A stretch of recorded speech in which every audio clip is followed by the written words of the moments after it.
You ever pick a manga and you're just like, I just want to branch out, not expecting much, just like, oh, I'm tired of Punch That Guy, or I'm tired of Romantic. You just have this manga that's been talked about in the community and you have no idea what to expect. That was Silver Spoon. And boy, I didn't expect this. I'm going to be honest.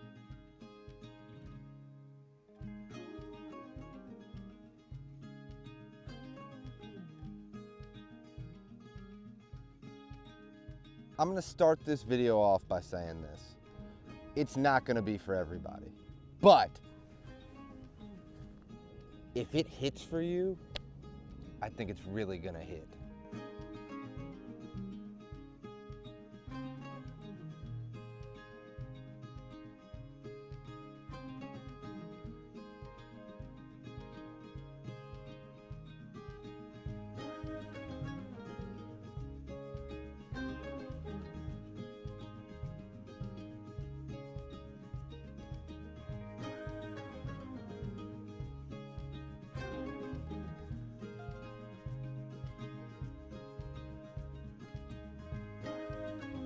Here's the thing, right? When we are first introduced to Hachiken, I'm pretty sure it's Hachiken. Again, I'm bad with names. He's this kid that just goes to this school to escape the hustle and bustle of tests. What his father wants, he needs to be the perfect student, get the best grades. And he goes to this school with no dreams, no aspirations. He just needs a break. And I think that's what the genius is of it, right? It starts with a very simple concept that anyone can understand, whether you got jobs, school, whatever it may be, you understand that concept of like, I just need a break. I need a break from people, you gotta do this, you gotta do this, you gotta do that. I just need to get away from it all. And I think that's the genius of setting it up in this agricultural school, is you're already in this setting that when people see it, they immediately think, oh, it's away from the big cities. And watching this character go from like, he is like trying to catch these chickens that escape because he is a yes man. And that is so important to his character, where he legitimately at one point works himself to the hospital.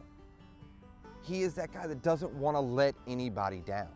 He doesn't even know who his true self is through most of this manga. And not to spoil anything, but by the end of this series, surprise, surprise, I think he finds who he wants to be. He still cannot say no to his friends. That's still working on that, still doing the best he can. But I think that's what this story excels at, and this is what got me into this immediately, is he is a very identifiable main character, where we have all been through that phase, or we might be going through it right now, of trying to find out what you want to do. And do you want to live up to this expectations others have for you? Or do you kind of want to find out who you truly are? And a lot of manga, a lot of fiction has done that, has told that story. So it's nothing new there, but I just think the idea of some of these things these characters go through are not the most exciting thing in the world, but I believe every small, minute interaction he has with people influences how he ends up at the end of this series. Every relationship he makes, every choice he makes, everything that he finds within himself to become who he wants to become affects that character. And I believe that's what you should come to this manga for, is not, action, romance, even comedy. While it has a little bit of all of those things, I think being able to sit with these main characters and sit with them at a pinnacle moment in their lives is so incredibly well done. And it's one of the few series that I believe can have a big cast of main characters, and they all have their story beats and they all have their moments, and each and every one of them, their stories and who they are as a character, plays back with the other characters. And it truthfully feels like you are just looking in on these kids' high school careers and watching them discover and become who they want to be. These are some of the most well-rounded and well-written characters that I have personally read in a manga.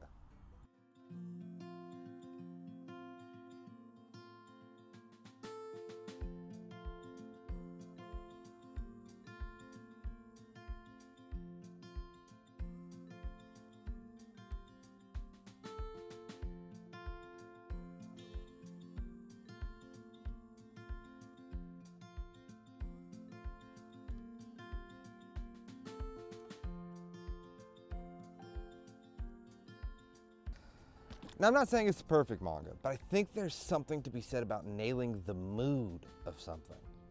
The author really set out just to be like, here are these sets of characters, you're going to witness the 3 years of this portion of their life, and you're just going to sit with them in the funny moments, in the bad moments, when one character, you think that they are going to have this happy ending, and sometimes life doesn't have happy endings. And sometimes you don't reach the ambition that you want to, but in turn, it pushes you in this other direction and pushes you to see this other goal you might have. And the sad moments and the intense moments and the awkward moments. Because I'm sure a lot of us growing up, especially, maybe you have a big blowout with a parent. And to sit in those moments with these characters, good, bad, and ugly, it is so respectable. It's so respectful just to let us be with these characters for this set amount of time. And I think I haven't experienced a story like that before. And it was so shocking. And I'm not saying that there aren't stories out there like that. I'm sure there are. But this was one that I experienced, not only characters that I relate to, but a story that didn't shy away from asking really deep questions about ourselves.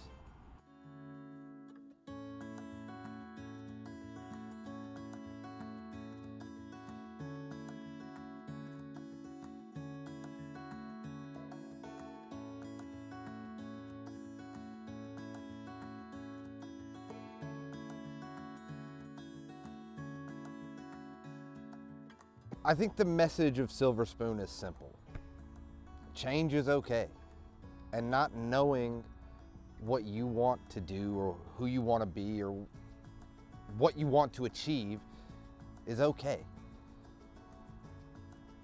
As long as you try. One of the characters asked a very important question at the end.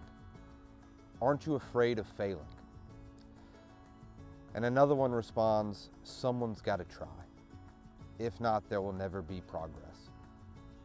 And that to me very much sums up at the heart of what Silver Spoon is about. It's about following this group of characters as they overcome a lot of what they think of themselves, a lot of what they thought was going to happen, a lot of following this plan because this plan was put in front of me to do this. But at the end of the day, they all find out who they truly want to be. And while a lot of fiction has done that before, none, in my opinion, have done it quite like Silver Spoon. And that is why I believe this story will stick with me for a long time. And I hope if you give it a try, you can find something in it too. But as always, I hope if you're having a bad day, it gets better. And if you're having a good day, it becomes fantastic. I'll see you next time.